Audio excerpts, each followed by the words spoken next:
Rétention séminale, discipline, énergie et construction d'un homme plus fort. Tu crois manquer de motivation, d'énergie, de volonté ou de direction dans ta vie. Mais parfois, ce n'est pas le monde autour de toi qui t'affaiblit. Parfois, c'est toi-même. Ton corps essaie d'avancer, mais ton esprit lui tire dessus. Ton potentiel est là, mais tu le sabotes. Aujourd'hui, on va parler d'un sujet que presque personne n'ose aborder, la relation entre les hommes, la masturbation compulsive et la rétention séminale. Pas pour te juger. Pas pour te faire culpabiliser. Mais pour t'ouvrir les yeux. Pour t'aider à redevenir un homme capable de discipline, d'énergie et de maîtrise personnelle. Ce que je vais te dire ici n'est pas basé sur des croyances magiques. C'est basé sur une réalité psychologique, comportementale, hormonale, et surtout, humaine. Tu peux être un homme puissant, concentré, stratégique. Tu peux te relever, te reconstruire, devenir la version de toi que tu as toujours voulu être. Mais tu dois d'abord comprendre ce qui t'affaiblit, et ce qui te renforce. Commençons. 1. Pourquoi la masturbation compulsive détruit le mental masculin? Soyons clairs, la masturbation n'est pas mauvaise en soi. Elle n'est pas dangereuse, elle ne rend pas aveugle, elle ne détruit pas ton corps. Mais la masturbation compulsive, quotidienne, plusieurs fois par jour, c'est une autre histoire. Le vrai danger, c'est l'excès. Le premier problème, c'est que tu conditionnes ton cerveau à rechercher du plaisir immédiat. Ton cerveau commence à croire que la récompense doit venir sans effort. Tu veux quelque chose? Un clic. Un fantasme. Une vidéo. Et ton système dopaminergique explose. Tu ne réalises pas à quel point tu t'habitues à obtenir du plaisir sans jamais fournir de travail pour l'obtenir. Et ce conditionnement, petit à petit, détruit ta capacité à agir. Tu deviens spectateur de ta vie. Tu deviens passif. Ton énergie descend.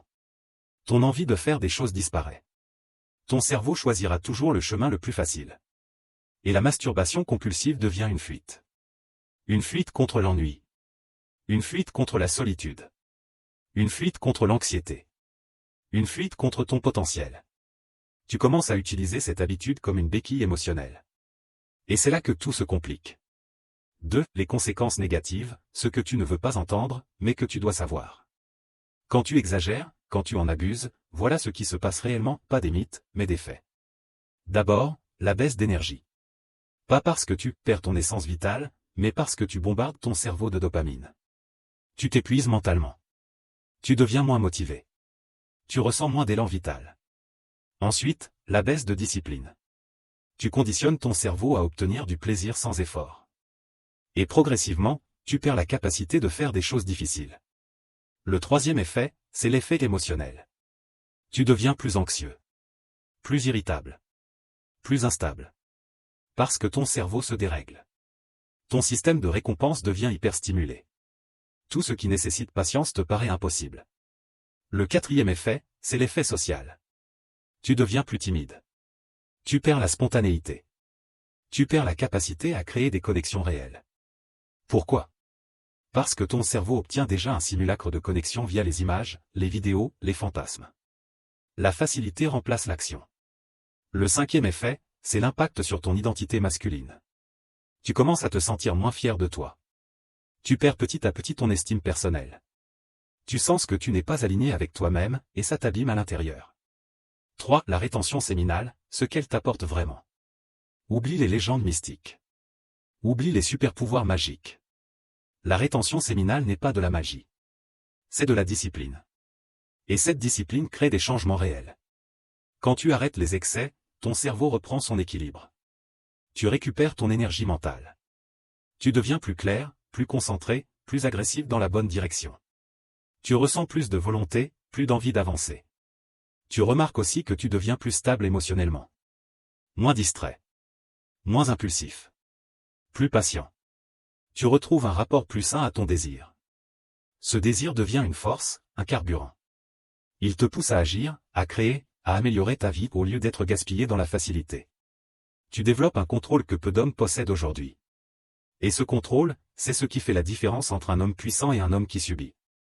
Et il y a aussi un autre effet, un effet que tous les hommes apprennent un jour ou l'autre.